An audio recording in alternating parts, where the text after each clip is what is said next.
Delhi NCR में प्रदूषण से हालात खराब हैं। प्रदूषण के चलते दिल्ली में 12वीं तक के स्कूल्स बंद किए गए हैं। दिल्ली में ऑनलाइन चलेंगी सभी कक्षाएं। साथ ही गुरुग्राम और गाजियाबाद में भी स्कूल बंद किए गए हैं। नोएडा में भी 12वीं तक के स्कूल्स बंद किए गए हैं।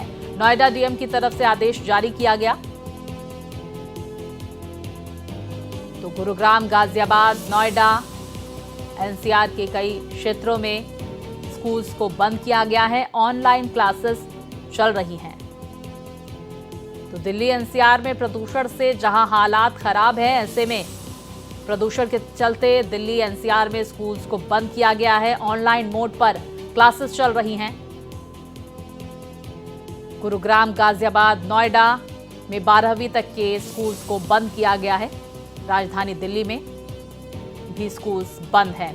वहीं देखिए क्या स्थिति है प्रदूषण को लेकर, विस्तार से जानकारियों के साथ मेरे सहयोगी मोहित हमारे साथ जुड़ गए हैं। मोहित, देखिए लगातार प्रदूषण पर आप अपडेट दे रहे हैं। आज AQI क्या दर्ज किया गया है दिल्ली में? दूसरी तरफ ग्रैप 4 की पाबंदियां लागू की गई हैं। इन पाबंदियों को किस तरह से एग्जीक्यूट कराया जा रहा है?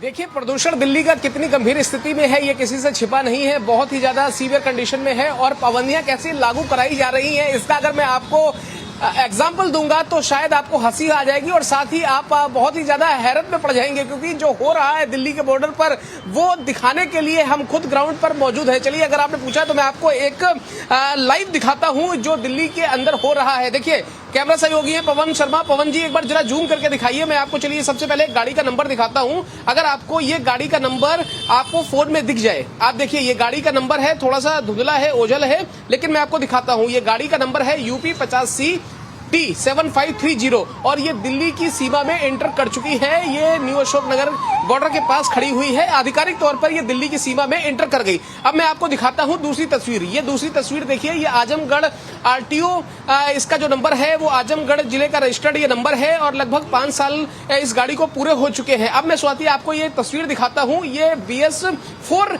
ग्रेड की ये गाड़ी है, यानी कि BS3 BS4 की डीजल वाहन पूरी तरीके से दिल्ली के अंदर बैन है। बावजूद इसके ये गाड़ी दिल्ली की सीमा में दाखिल हुई।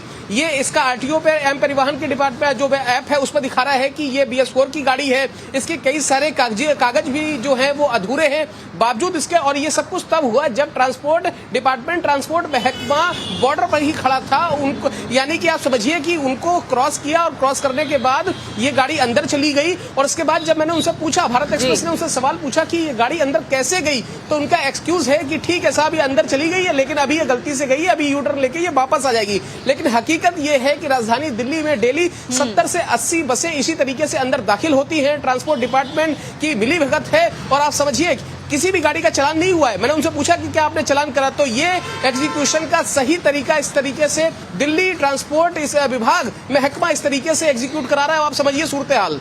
बिल्कुल मोहित, देखिए रियलिटी चेक करने की जब आपने कोशिश की तो ये तस्वीरें सामने निकल कर आई। शायद यही वजह है मोहित कि एक लंबे वक्त से पाबंदियां तो लागू की गई हैं। हालांकि ग्रैप 3-4 की पाबंदियां थोड़ी लेट से जरूर लागू की गई हैं, लेकिन इन पाबंदियों का कुछ खास असर देखने को नहीं मिल रहा है, क्योंकि रियलिटी जमीन पर कुछ और देखने को मिल रही है।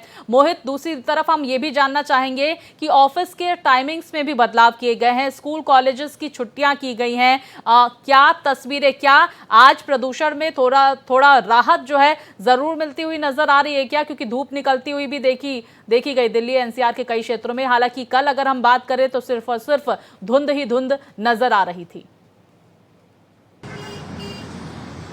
देखिए स्वाति, जो स्मोक और फॉग का कॉकटेल होता है उसमें जब सूरज की रोशनी पड़ती है तो फॉग छट जाता है, जिससे कि थोड़ी सी विजिबिलिटी जरूर हो जाती है। लेकिन इसका ये मतलब हम बिल्कुल नहीं लगा सकते हैं, बिल्कुल ये नहीं कह सकते हैं कि इसमें दिल्ली के स्मोक में कोई कमी आई है, क्योंकि फॉग हट जाएगा लेकिन स्मोक नहीं हटता है। गैस चैम्बर है, कॉकटेल है। यही वजह है कि राजधानी दिल्ली का पोल्यूशन अभी भी सीवियर कंडीशन में है। और मैं लगातार 17-18 दिन से मैं आप लगातार इसी बात पर जिक्र कर रहे हैं, चर्चा कर रहे हैं, हम लगातार इसी बात को उठा भी रहे हैं कि किस तरीके से राजधानी दिल्ली, एनसीआर और आसपास के जिलों में भी अब कमोबेश स्थितियां ऐसी ही बनी हुई हैं। अब आप देखिए, जो मैंने आपको लाइव दिखाया, प्रत्यक्षम किम प्रमाणम, प्रत्यक्ष को प्रमाण की आवश्यकता नहीं है, ट्रांसपोर्ट डिपार्टमेंट जवाब नहीं दे पा रहा है। इसी तरीके से ये तो दिल्ली के एक बॉर्डर का हाल है, इसी तरीके से आप सिंघू बॉर्डर पर जाएंगे, इसी तरीके से आप आनंद विहार बॉर्डर पर जाएंगे, इसी तरीके से हाल है। और जब आप ट्रांसपोर्ट मिनिस्टर से आप बात करें, या छोड़िए आप पर्यावरण मंत्री से आप बात कर लीजिए, गोपाल राय से बात कर लीजिए, या फिर आप सीएम आतिशी की प्रेस कॉन्फ्रेंस देख लीजिए, लगातार वो यही कहती है कि साहब यूपी से जो गाड़ियां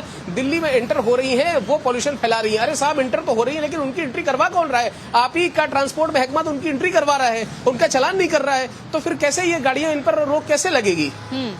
बिल्कुल, देखिए रियलिटी क्योंकि इससे इतर नजर आ रही है। और देखिए, जब भारत एक्सप्रेस की टीम वहां पर पहुंची और ये मोहित आपकी मौजूदगी थी, तो एक गाड़ी दिख गई वहां पर। ऐसी कितनी गाड़ियां प्रवेश कर चुकी होंगी राजधानी दिल्ली में, जिसको लेकर कोई जो है कोई संवेदनाएं जो है ये यहाँ पर नहीं देखने को मिल रही। दूसरी तरफ हम ये भी समझने की कोशिश करेंगे मोहित आपसे, क्योंकि स्थिति भयावह होती जा रही है। 500 के पार AQI पहुंच चुका है, डॉक्टर्स से भी लगातार आप लोगों की मुलाकात हो रही है। ऐसे में हालांकि स्कूल्स तो बंद हैं, लेकिन किन चीज़ों से परहेज करना चाहिए, प्रदूषण से कैसे बचाव हो, डॉक्टर्स की तरफ से क्या एडवाइजरी जारी की गई है, क्योंकि सरकारें तो मौन है, एक दूसरे पर आरोप प्रत्यारोप का दौर जा रही है। हालांकि सुप्रीम कोर्ट सख्त नजर आ रहा है पूरे मामले में। देखिए, सुप्रीम कोर्ट बिल्कुल सख्त नजर आ रहा है। सुप्रीम कोर्ट ने फटकार भी लगाई, दिल्ली सरकार को कई बार कटघरे में खड़ा किया, साथ ही यूपी सरकार, पंजाब सरकार, हरियाणा सरकार, हर किसी को उन्होंने नोटिस जारी किया, जवाब तलब किया, पूछा। बावजूद इसके अधिकारियों को ऐसा लग रहा है कि कान पर जू रेंग नहीं रही है। अधिकारियों को लगता है कि सब कुछ ऑल इज वेल है, जबकि सच्चाई है कि ऑल इज फेल है। आप समझिए कि राजधानी दिल्ली में पॉल्यूशन की स्थिति आज क्या हो गई है। लगातार बोलते बोलते जो हम लोग फील्ड पर रहते हैं, हमारे गले दुखने लगे हैं, हमारी नाक में चुभन हो रही है, आंखों में जलन हो रही है, ये सच्चाई हो गई है। हम कोशिश करते हैं कि अपना मुंह ढक ले, लेकिन काफी हद तक हम कोशिश भी करते हैं, लेकिन अब आप हकीकत मान लीजिए कि कोविड जैसी फील आने लगी है। लेकिन जितनी कड़ाई से, सख्ताई से कोविड के समय में चीजों का पालन कराया गया था, अगर उसके आधे भी सख्ताई के साथ दिल्ली में पॉल्यूशन को रोकने के लिए युद्ध छेड़ दिया जाए, युद्ध प्रदूषण के विरुद्ध, तो शायद की स्थितियां कुछ बेहतर हो जाएंगी। लेकिन अभी तो नहीं है। महत्वपूर्ण बात कही। और यहाँ पर एक बात मैं यहाँ पर और कहना चाहूंगी दर्शकों से कि हाल ही में एक मीटिंग हुई है पर्यावरण को लेकर अजरबैजान में। दिल्ली में प्रदूषण की स्थिति को लेकर किरकिरी हुई है वहां पर, और किस तरह से प्रदूषण पर नियंत्रण नहीं पाया गया, इसको लेकर भी वहां पर सवाल खड़े किए गए। फिलहाल प्रदूषण से बचने को लेकर तमाम एडवाइजरी जारी की जा रही है, लेकिन इस बढ़ते प्रदूषण से नियंत्रण जो है नहीं मिल रहा है। बहुत शुक्रिया आपका मोहित, तमाम जानकारियां हम तक पहुंचाने के लिए।